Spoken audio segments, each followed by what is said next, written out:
This is the Ellis Martin Report on the MoneyTalk Radio Network.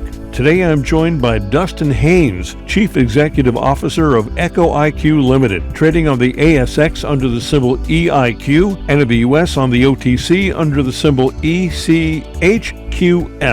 EchoIQ online at echoiq.ai is pioneering artificial intelligence to help physicians detect cardiovascular disease earlier and more accurately. With FDA clearance for its aortic stenosis solution and collaborations with leading institutions like Beth Israel Deaconess and the Mayo Clinic, EchoIQ is setting a new standard in heart health diagnostics. Dustin, welcome to the program. It's great to visit with you. Thanks for having me. It's always a pleasure to get a chance to talk to you and share a little bit about the company. Well, we certainly welcome you as a new sponsor, exposing this great company to our U.S. and global audience. Let's talk about EchoIQ and how it's going to revolutionize the diagnosis of heart disease, perhaps a lot earlier than anyone could previously. Yeah, I'm super excited. And since the last time I had a chance to talk to you, we've had quite a few updates and even some new recent data that just came out. We presented this week at the American Heart Association meeting. So happy to share. Give us an overview of the Echo Solv technology. Sure. The Echo Solv technology is quite interesting. So we use the echocardiogram as the means for being able to help make an aided diagnostic for the cardiologist. And so why is this important? When you think about the standard patient who's coming in, typically they're seen by their family practice doctor, maybe they'd even be seen by their cardiologist, and they may get some type of a screening tool, whether that's through a stethoscope or maybe a digital stethoscope, EKG, ECG. And in each one of those instances, they're going to find something that triggers them to get an echocardiogram.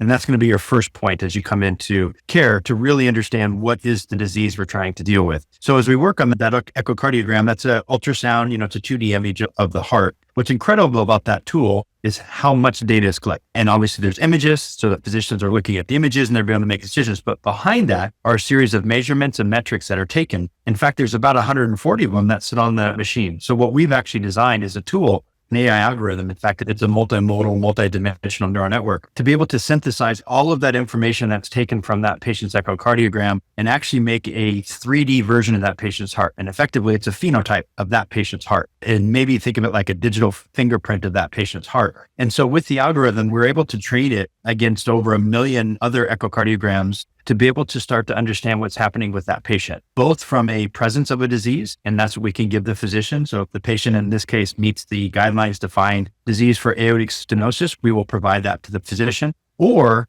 more importantly, we provide to the physician a phenotypic analysis of that patient's heart, which ultimately gives that physician a phenotypic risk. And it looks anywhere from severe to mild. And in that gradient, the physician now can see kind of behind all those numbers, what's actually happened to that patient's heart. And this is where the magic is, because a vast majority of patients coming in that sometimes present with things like low flow, low gradient are often missed because it's a very complex thing to find. And the AI algorithms just ultimately sharpens the physician's tools in their toolbox to be able to make that diagnosis better and more accurately. So a very simple tool. We do it in real time with the cardiologist there to be able to give them that tool to make them slightly better at what they do every single day. 5 years ago, I think you've doubled that figure, but you did a proof of concept study with about 530,871 echocardiograms. I think that number is now closer to 1 million. So basically, you can look back through time as long as these records have been produced by various hospitals and clinics and doctors around the country, and you can compile that data and really give great predictive results and perhaps detect early on heart disease. That is correct. And the wonderful thing about having access to these type of data sets to train the model is that we can actually, to your point, go back in time. And so what does that allow us to do? Not only get the model to be very specific about diagnosing a disease of presence, but when you can have the benefit of time, you can actually then also look forward and find out what happens to these patients. So what you ultimately end up with is a model that can predict not only the presence, but when you talk about phenotype, you can overlay things like mortality data on top of that. So now the model's trained robustly on not only the individual data, but also being able to go back as well as forward to really look at what happened to those patients. So now we're talking about a model that provides you outcomes. So we understand what happens to those patients. So this is really the future. I think it's really exciting that you have models and data sets like this. And ultimately, at the end of the day, my job is to make sure every patient gets the best possible outcome. And I think we have now the tool, because the way we've trained it, to do that for the cardiologist. How involved are you, or will you be involved with general practitioners as sort of a preventive technology? We're looking at people with family histories that don't have any current heart issues. Will that be part of the procedure down the road as far as helping to diagnose future problems? In fact, that's something we spent a lot of time this weekend while we're at the American Heart Association meeting, starting to understand how we can have effective change all the way from early screening to ultimately medical intervention. In this case, let's stick on aortic stenosis. So the medical intervention there is actually getting a new valve put in, which can be incredibly life-saving for many patients and have really good positive outcomes. So the question is, how do we get that funnel from early diagnosis, or really ultimately early screening at the primary care level, to ultimately having the best possible outcomes of medical intervention? So will we be there? I think we're going to be there. I think we're going to need multiple partners to get there. And that's what I'm excited about as we talk to the American Heart Association and other companies with really innovative technology, things like digital stethoscopes and really even AI reads on EKGs and ECGs. All of this is a tool to help the primary general practitioner be able to refer that patient to the right level of care and ultimately get an echocardiogram. Our goal is to get them perfectly, at least as best we can, diagnosed at the echocardiogram, and then onto the heart care team where they can either decide to have medical intervention or not. So think of it like a funnel, and the tighter you can make that funnel with better input, the better output you'll have. I hear a lot of software and hardware applications and possible self-diagnosis. Well, we are moving into a digital age for sure. So I think it's going to be important that physicians across the entire spectrum get comfortable with both new advancements in hardware as well as with the AI technology and software. Are you connecting with hardware applications? And let's talk about some of the partnerships you alluded to earlier. Yes, we're definitely having conversations with a number of innovative companies to really try to see how we can affect change. Of course, in our lane, in the echocardiogram area, we want to make sure we're partnering with other software providers who are providing things like the image platforms or even the reporting platforms to ensure that we are providing the best quality service. So, of course, we're working at multiple different partner levels as well as multiple different device companies to think what is going to be the best cascade of care for these patients over the next several years. Who are some of the hospitals you partnered with? Sure. One of our flagship hospitals is Beth Israel up at the Harvard Medical School in Boston. They've been running the technology for quite some time. They were an early adopter. In fact, we're going to be seeing some data come out from them here in the next month or so, really showing what the integration of a technology like this can do on outcomes. So it's really exciting to have kind of a big, large teaching institution such as Beth Israel on board. And then we've got a number of hospitals across the country that we're talking to, both other teaching institution as well as just, small and mid-sized cardiologist-owned practices. You're also working with the Mayo Clinic in some capacity, aren't you? Yes, that's a little sneak peek to the future. We are working with the Mayo Clinic on our second solution. This solution will actually focus on heart failure itself. Now, this is a very complex disease and oftentimes requires multiple different factors that can ultimately lead to a diagnosis. So we're excited about the work that we're doing with Mayo Clinic. They should be finishing their validation study here, actually probably be in the next couple of weeks. So we're excited about that because that will lead to an FDA submission post that clinical study. What stage are you in with U.S. regulatory approval and reimbursement discussions? And what are the next major milestones, Dustin? Sure. Yeah. It's such a challenging industry we're in, and obviously it's very heavily regulated. And oftentimes you think of companies that get an FDA clearance and you think, woohoo, the hard work's done. And you realize that just starts with the hard work. And then you got to get it reimbursed. And then you got to find out who can pay for it. How do you get it in the hands of the physicians to better help the patient? So all of those things are, in and of themselves challenging. We've been fortunate to have the first solution, which is our Echo Solv AS for aortic stenosis, cleared by the FDA. It was cleared at the end of 2024. We launched it into the U.S. market in the first quarter of this year. And we're currently working on a reimbursement strategy. So we've been working with the American Medical Association through their CPT panel, which is the reimbursement codes for new technology. Obviously, there's a lot of moving parts happening in this space now. I think you see the current government administration pushing very hard for AI and technology to create an efficiency gain in the health system. So top-down push is great for us. We have obviously a lot of bureaucratic systems within there that need to kind of move and catch up to the process and speed of the current government administration. So we're working with them to understand how that can affect change. A number of companies, such as in the CT scan world, have started to really see some interesting opportunities there.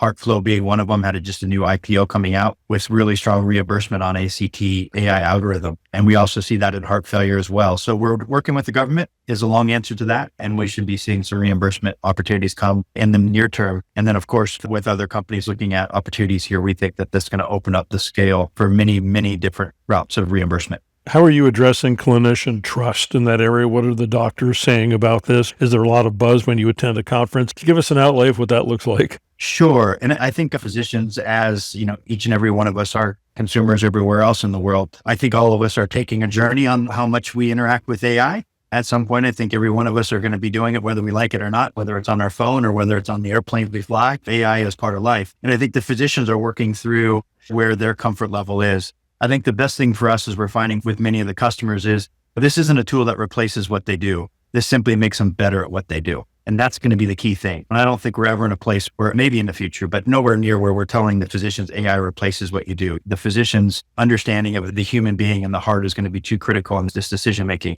But we definitely can help make them better at what they do. So the uptake from that perspective has been really, really encouraging. Physicians understand the need to be progressive. They understand the value of how strong these technologies can be. And I think we're starting to see adoption start to change. I heard a physician say it really well the other day from stage. Somebody asked him, do you think AI is going to replace cardiologists? And his answer was no. But I will tell you, the cardiologist who uses AI will replace the cardiologist who does not. So that's, I think, where the mindset is today. So now the question is, what are the best technologies that can give the physicians the most opportunity to be better at what they do? And I think that's where physicians are making choices today. And luckily for us, I think our technology is standing out above the rest in terms of not only its efficiency to find and diagnose the patients, but to be the only one to provide that phenotypic risk score is setting us apart. What I've noticed about AI, and I think anybody in our audience who's very familiar with it, the more data you give it, the more personal data you give it, the more it becomes you, only 2.0, 3.0, 5.0. Does this technology give the physician the option of putting his or her own point of view into the data itself so he or she can diagnose like they've always done,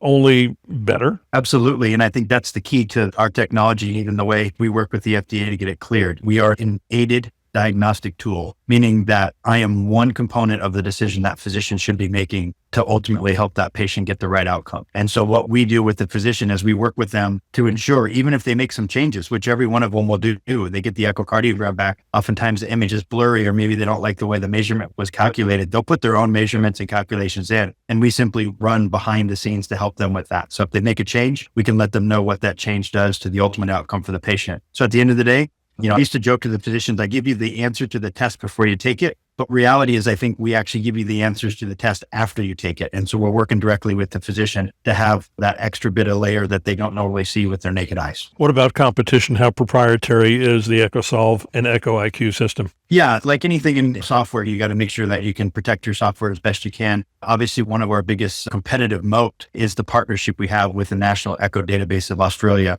And we alluded to that earlier today, but that's been an amazing partnership for us where it allows us to be able to train that model in such a large data set. And that really is what our competitive moat is, because very few can have access to that size of a data set, as well as the length of time or the longitudinalness of a data set. So for us, obviously, we're working on our patents and our intellectual property to protect that. And you do that with much of these technologies, but also about the kind of data you use to train the model. So there's a number of folks out there that are looking at different and various forms of AI technology, and we're watching that space closely. But I can say that we are uniquely positioned in the fact that we work on measurements alone. We can do it in real time. And ultimately, at the end of the day, nobody at this point has been able to provide the same algorithm for a phenotypic risk that we can. So you're always going to be ahead of the game. Well, in these type of environments, the farther your model gets along and the more your model becomes rich with data, it's much harder for people to catch up over time. Obviously, that's the beauty of starting early. I think there's a lot of incredibly cool technologies coming in the future, and who knows where we'll be, but